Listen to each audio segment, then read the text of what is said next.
Currency தம்பதி என்றழைக்கப்படும் இவர்கள்தான் ரோமன் மற்றும் அன்னா நோவக். கிரிப்டோ கரன்சி முதலீடுகள் குறித்து டெலிகிராமில் இவர்கள் தரும் அறிவுரைகளை கேட்க கோடிக்கணக்கான நபர்கள் உள்ளார்கள். இதேபோல இன்ஸ்டாகிராமிலும் இந்த தம்பதி மிகவும் பிரபலம்.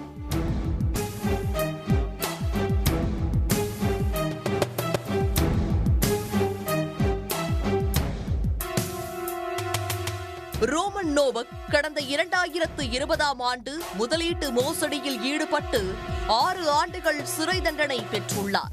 பின்னர் ஜாமீனில் வெளியே வந்தவர் அவரது மனைவி அன்னா நோவக்குடன் சேர்ந்து கிரிப்டோ கரன்சி தொடர்பான வீடியோக்களை வெளியிட ஆரம்பித்தனர். ஒரு கட்டத்தில் ஃபின்டோபயோ என்ற இணையதளத்தை உருவாக்கி அதில் கிரிப்டோ கரன்சி முதலீடுகளையும் ஈர்க்க ஆரம்பித்தார்கள். இதன் மூலம் ரஷ்யா, சீனா மற்றும் மத்திய கிழக்கு நாடுகளை சேர்ந்த பெரும் பணக்காரர்கள் பலர் முதலீடுகளை செய்தார்கள். இதில் கிடைத்த பணத்தில் துபாயில் குடியேற இந்த தம்பதி அங்கு சொகுசு வாழ்க்கையை வாழ்ந்து வீடியோக்களை வெளியிட்டு வந்தார்கள்.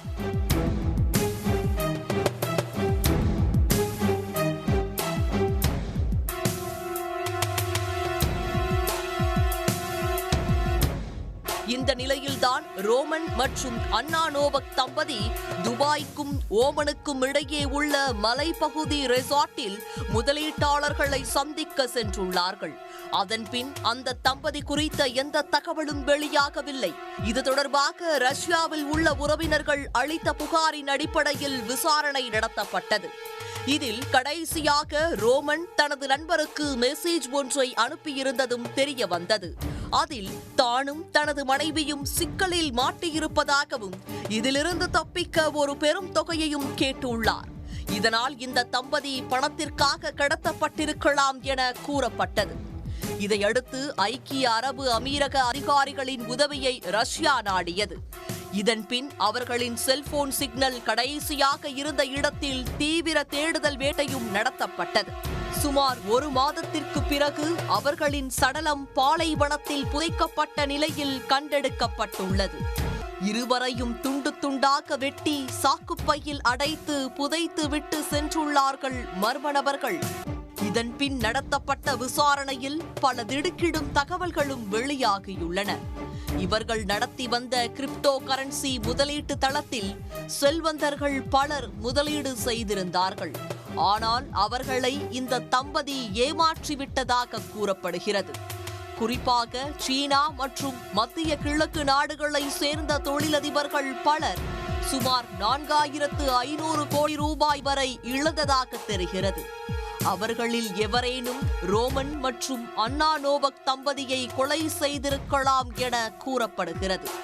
மேலும் இது தொடர்பாக ரஷ்யாவை சேர்ந்த 7 பேரை பிடித்து விசாரணை செய்து வருவதாகவும் தகவல்கள் வெளியாகியுள்ளது. எனினும் இந்த கொலைக்கான உண்மை காரணம் இன்னும் வெளியாகவில்லை. ஏற்கனவே சீனாவை சேர்ந்த ஷிமின் கியான் சீனாவில் 1,28,000 நபர்களிடம் கிரிப்டோவில் முதலீடு என்ற பெயரில் 46,000 கோடி ரூபாய் மதிப்பிலான பணத்தை சுருட்டிக் கொண்டு லண்டனுக்கு தப்பிச் சென்றார். இவரை கைது செய்து சுமார் 12 ஆண்டுகள் சிறை தண்டனையும் விதிக்கப்பட்டது. இந்த சம்பவம் பெரும் பரபரப்பை ஏற்படுத்திய நிலையில் 4,500 கோடி ரூபாய் கிரிப்டோ மோசடியில் ஈடுபட்ட தம்பதியை முதலீட்டாளர்களை தேடி பிடித்து கொலை செய்ததாக கூறப்படும் சம்பவம் அடுத்தடுத்து பரபரப்பை உருவாக்கியுள்ளது. உடனுக்குடன் செய்திகளை தெரிந்து கொள்ள சன் நியூஸ் பெல் ஐகானை கிளிக் பண்ணுங்க.